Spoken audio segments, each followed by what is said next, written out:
Welcome to Chapter 2, Lesson 6 of Finding Your Way.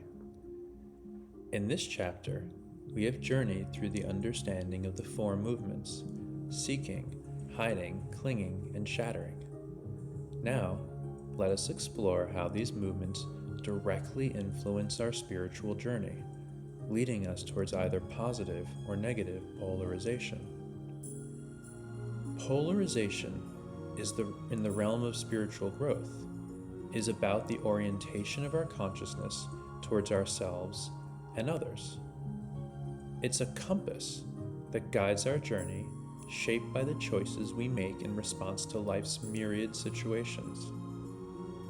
Polarization isn't about good or bad, since those are moral judgments, determinations of the mind, rather than direct perceptions of what is.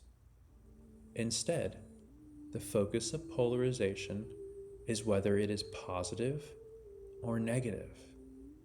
Let's talk a bit about what each of them mean in more detail. Positive polarization is the orientation towards love and unity. Positive polarization is fundamentally the orientation towards the unity of all things. We positively polarize when we consciously choose movements that align with love, compassion, joy, and unity. This path is marked by an openness to growth, a willingness to embrace change, and a deep sense of connection with all beings. It's a journey of seeking, of expanding our awareness, and of embracing our experiences with an open heart. Of the four movements, the only positive movement is seeking when done without attachment.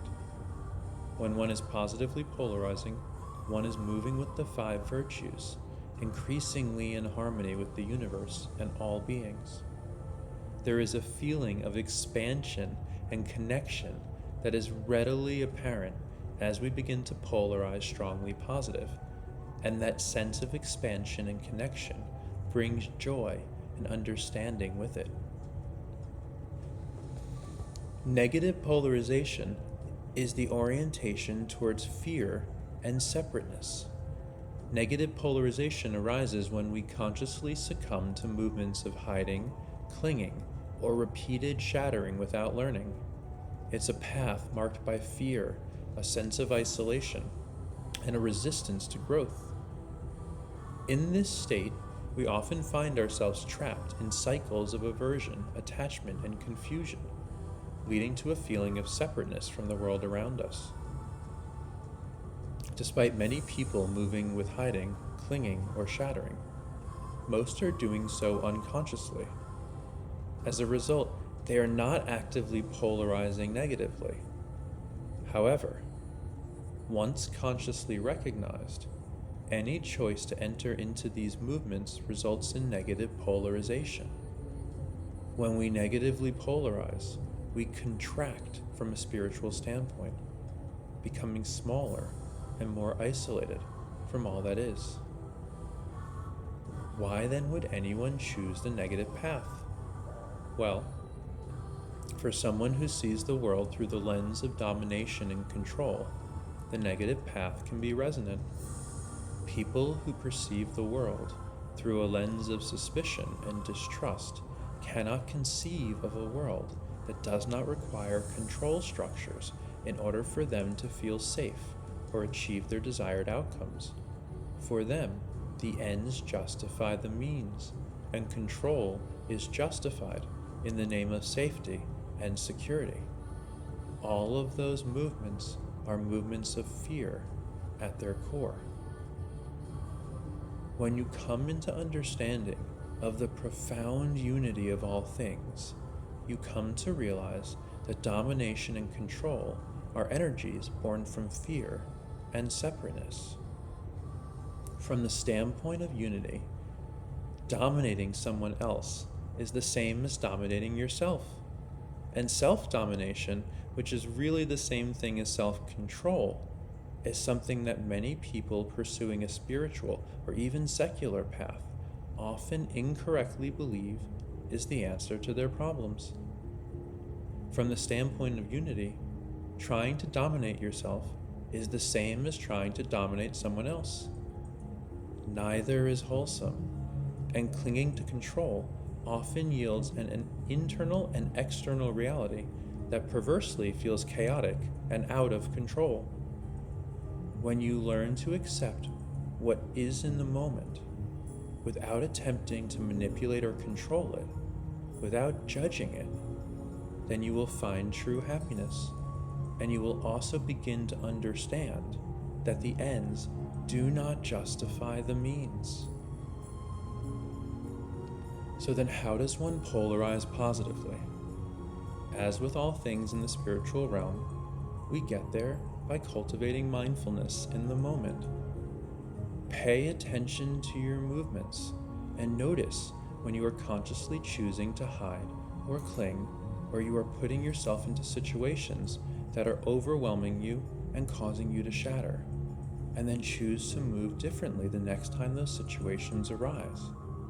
Choose instead to tell the difficult truth, face the uncomfortable challenge, put an end to the ego-driven childishness in which so many of us partake. It won't always be easy, and you won't always get it right. That's okay. Try to avoid deploying the labels of good and bad.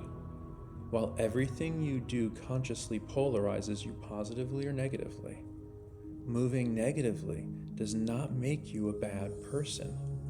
It makes you a person who hasn't yet healed from whatever karma or story caused you to move in that way in the first place. View this as an opportunity to turn inwards with an attitude of inquiry, courage, and compassion, and begin to heal. If you can witness the negative movement from a place of presence and equanimity, it is no longer unconscious and is already healing. To help you to navigate the waters of polarity, this transmission will help you more easily perceive the flow of polarity as it is occurring. Perceive polarity as polarity.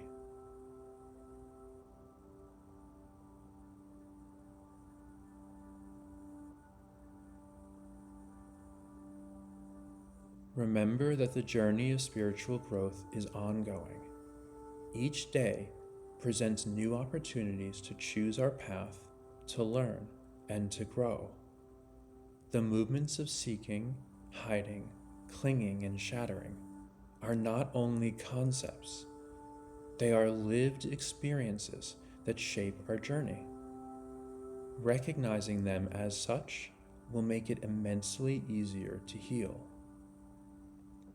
In the next lesson, we will explore how to embrace a movement that transcends the four movements entirely, the movement of play.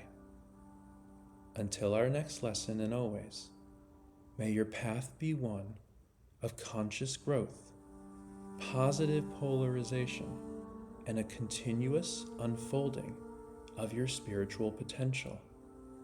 May you find joy and unity in every moment, and may your journey be illuminated with love and wisdom. Be well.